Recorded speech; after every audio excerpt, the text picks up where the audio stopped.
ഞാൻ കുറച്ച് നാളായിട്ട് ചിന്തിക്കുന്ന ഒരു ആശയം ഇവിടെ പങ്കുവെക്കുകയാണ്. രാവിലെ 8 മണിക്ക് കോളേജ്, ഹൈസ്കൂൾ മുതലായിട്ടുള്ള ക്ലാസ്സുകൾക്ക് ആരംഭിക്കുക. ഉച്ചയാകുമ്പോൾ അവസാനിപ്പിക്കുക. ഒരു ദിവസം മുഴുവൻ വിദ്യാർത്ഥികളെ ഇട്ട് പുഴുങ്ങിയെടുത്ത് ക്ഷീണിപ്പിച്ചിട്ട് വീട്ടിൽ വിട്ട് കഴിഞ്ഞാൽ അതുങ്ങൾ യാത്ര ചെയ്ത് വീട്ടിൽ വന്നിട്ട് ഒന്ന് റെസ്റ്റ് എടുത്ത് കഴിയുമ്പോഴേക്കും അർദ്ധരാത്രിയാകും.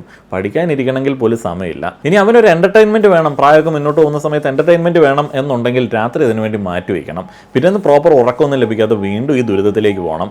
ഉച്ചയ്ക്ക് ശേഷം ഫ്രീ ആക്കുകയാണെന്നുണ്ടെങ്കിൽ കുട്ടികൾക്ക് അവർക്ക് താല്പര്യമുള്ള മേഖലകളിൽ ചെറിയ പാർട്ട് ടൈം ജോലികൾ ചെയ്യാം, തൊഴിൽ നൈപുണ്യം നേടാം. രാവിലെ ആൻഡ് വൈകിട്ടുള്ള ട്രാഫിക്കിലടക്കം ഒരു മാറ്റം ഉണ്ടാകും, ഒരു തിരക്കങ്ങോട്ട് കുറഞ്ഞു കിട്ടും. ഈ യൂണിവേഴ്സിറ്റി ബിരുദങ്ങൾ നേടുന്ന ആളുകൾക്ക് കിട്ടുന്നതിനേക്കാൾ വലിയ വരുമാനമാണ് നമ്മുടെ നാട്ടിലെ മികച്ച പ്ലംബർമാർക്കും ഇലക്ട്രീഷ്യന്മാർക്കും കാർ പെയിന്റിംഗ് വിദഗ്ധർക്കും ഒക്കെ വിപണിയിൽ ലഭിക്കുന്നത്. എന്തുകൊണ്ടാണ്? രണ്ട് കാര്യം. ഒന്ന്, ചെയ്യാനായിട്ട് ആളില്ല. പിന്നെ ഇപ്പോൾ ഉള്ള പല യങ്സ്റ്റേഴ്സിനും മിനിമം റിപ്പയർ ജോലികൾ പോലും ചെയ്യാനായിട്ട് അറിയില്ല. നല്ല വരുമാനമുള്ള മേഖലയാണ്, സാധ്യതയുണ്ട്. പക്ഷേ അവൻ ഇലക്ട്രീഷ്യൻ ആണെന്ന് നാട്ടുകാരോട് പറയാനായിട്ട് മാതാപിതാക്കളുടെ ഈഗോ അനുവദിക്കത്തില്ല. അതുകൊണ്ട് അവർ മക്കളെ കടം വാങ്ങി എവിടെയെങ്കിലുമൊക്കെ കൊണ്ടുപോയി ബിരുദെടുപ്പിക്കും. എന്നിട്ട് അവർ വീട്ടിൽ വെറുതെ ഇരിക്കുമ്പോൾ ഗവൺമെൻറ്റിനെ കുറ്റം പറയും. എന്തുകൊണ്ടാണ് നമ്മളൊരു സർട്ടിഫിക്കറ്റിന് വേണ്ടി മാത്രം ഇങ്ങനെ ജീവിതം ഹോമിക്കുന്നത്?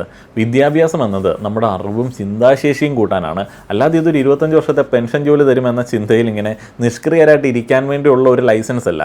ധനിക കുടുംബത്തിൽ നിന്നുള്ളവർക്ക് മാത്രമേ ഞാൻ പറയുന്നത് പോലെയൊക്കെ വളരാൻ പറ്റുമെന്ന് പറയുന്നവരോട് എനിക്ക് പറയാനുള്ളത്, ആ ധനിക കുടുംബത്തിൽ ആദ്യമായി ദാരിദ്ര്യത്തിന്റെ ചങ്ങല പൊട്ടിച്ചെറിഞ്ഞ ഒരാളെ കുറിച്ചിട്ട് നിങ്ങൾ പഠിക്കൂ എന്നാണ്. അങ്ങനെയുള്ളവരാണ് ലോകത്തിലെ പല സമ്പന്നരും. സ്വന്തം അധ്വാനം കൊണ്ട് ഇൻഡിപെൻഡന്റ് ആവുക എന്നതാണ് പ്രധാനം. നിങ്ങൾ പണമോ പദവിയോ കാണിച്ച് മറ്റുള്ള ആളുകളെ ഇംപ്രസ് ചെയ്യാനായിട്ട് നോക്കേണ്ട ആവശ്യമൊന്നുമില്ല. കാരണം ഒരു മലയാളി ഇംപ്രസ് ചെയ്യുക എന്നത് ഇന്നത്തെ കാലത്ത് നടക്കാത്ത ഒരു കാര്യമാണ്. നിങ്ങൾക്ക് ഡോക്ടറേറ്റോ IAS പൊളിറ്റിക്കൽ പവറോ സെലിബ്രിറ്റി സ്റ്റാറ്റസോ ഉണ്ടെങ്കിൽ പോലും ഇവിടുത്തെ ആളുകൾ അതിലൊക്കെ ഇങ്ങനെ കുറ്റം കണ്ടുപിടിക്കും. അതുകൊണ്ട് മറ്റുള്ളവരെ ബോധ്യപ്പെടുത്താനല്ല, സ്വന്തം ജീവിതം കെട്ടിപ്പടുക്കാനായിട്ടാണ് നമ്മൾ ശ്രമിക്കേണ്ടത്.